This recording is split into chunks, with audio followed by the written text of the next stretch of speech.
great day at 9A on this Tuesday. What is it, the 26th now? 26. Ooh, boy. 26. 2 more days. It's the 28th. We're counting down to turkey. Counting down to turkey. I'm Nicole and Scott in here. Nice to see you. How you doing? You getting excited? Really excited, yeah. I was excited this morning. I wore my Christmas hat and I was looking at the tree because Mystic, the beautiful iCam shot there, has that tree that they put out on the bridge there? No, it's not on the bridge. It's like on the harbor, like it's like the dock on the side. docks. Yes, on the yes, docks. yes. I That's know the you're word I'm looking next for. to the bridge. It Yes. is absolutely gorgeous. So I was Gets getting you a in the little spirit there. And it's going to get colder around here. And I told you George was watching your forecast which this morning. I'm so excited about. And he's like, there's snow potentially?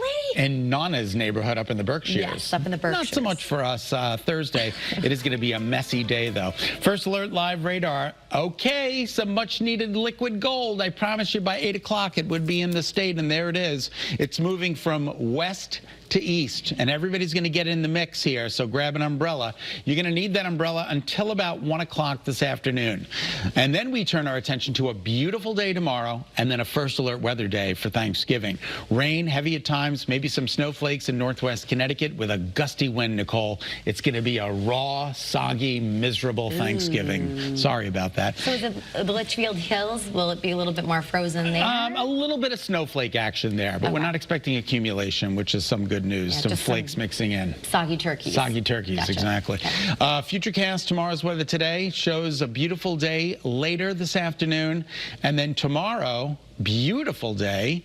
Take a look at what happens, though, on Thursday, right around 7, 8 o'clock. The rain rolls in. There's the storm centered right over Connecticut at 1 p.m. in the afternoon.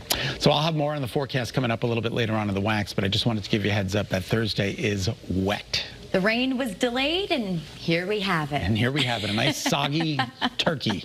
All right, what are teachers in our state most concerned about right now? We're finding out today. Yeah, this is really exciting. The results of an annual survey from Connecticut's largest teachers union is being released this afternoon.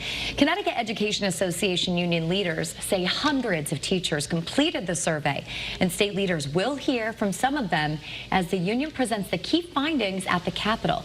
It shows several critical challenges for teachers, including cases of poor student behavior, alarming levels of stress and burnout, inadequate pay, and overall disrespect. So the union's basically trying to determine how all of this plays a role in the ongoing teacher shortage. And the findings, again, of this survey will be discussed at the state capitol at 1 o'clock this afternoon. And, of course, we'll have details all throughout the day for you. And on those WFSB apps, we'll be sending you push notifications when it comes through. Sounds good. Also, President Biden is pushing to have Medicare cover some popular drugs used to help people lose weight. Yeah, it would allow millions of Americans to get drugs like Ozempic and Wegovy at a much lower cost or even for free. Wow. The White House proposal would only apply to Medicare and Medicaid. Patients would have to be considered obese to qualify. That's a BMI of 30 or more. It could cost taxpayers as much as $35 billion over the next decade. So we're just going to have to wait and see.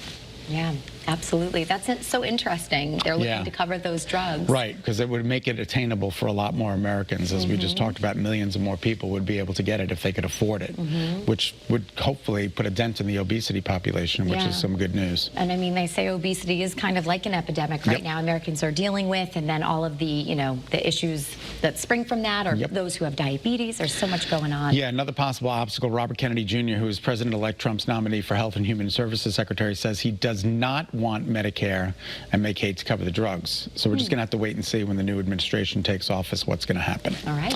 All right, it's National Lung Cancer Awareness Month. Did you know that lung cancer is the most common type of cancer and the leading cause of cancer deaths in the world? I didn't know that. I didn't know that either.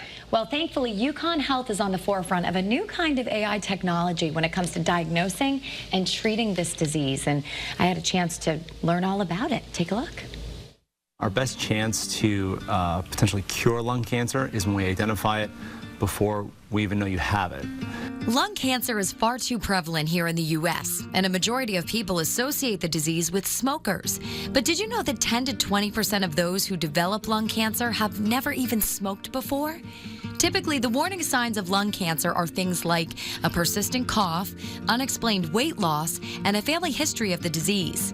And the criteria for standard lung cancer screenings, you must be 50 to 80 years old with a 20-pack year history. so 1 pack per day for 20 years or so, or however the math works out there. And then they haven't quit smoking within 15 years.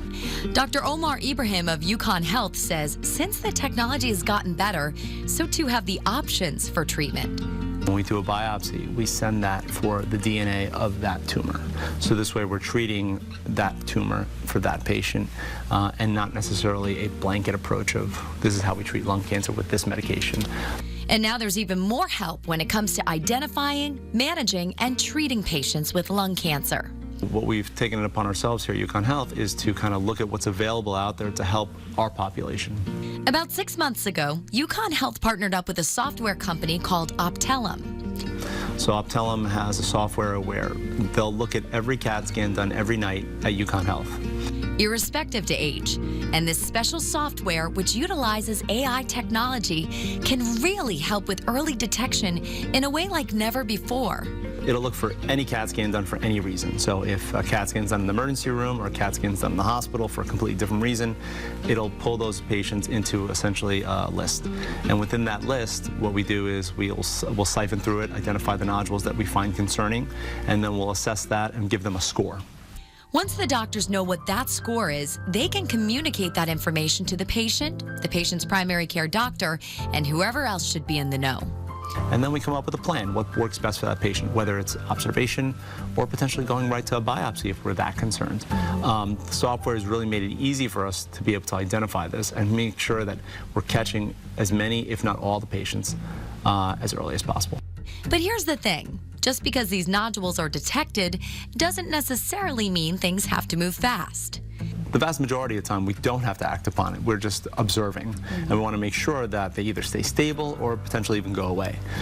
And this AI software UConn Health has implemented is giving their patients a front row seat to their own health. When you can find it early, you can cure it. Right. So I think that's where we're moving towards as a society. And for Dr. Ibrahim and his colleagues, it's another tool in their toolbox they can use to provide the very best care. It's an exciting time for medicine, and I think that, we're trying to, here at UConn Health, be in front of that.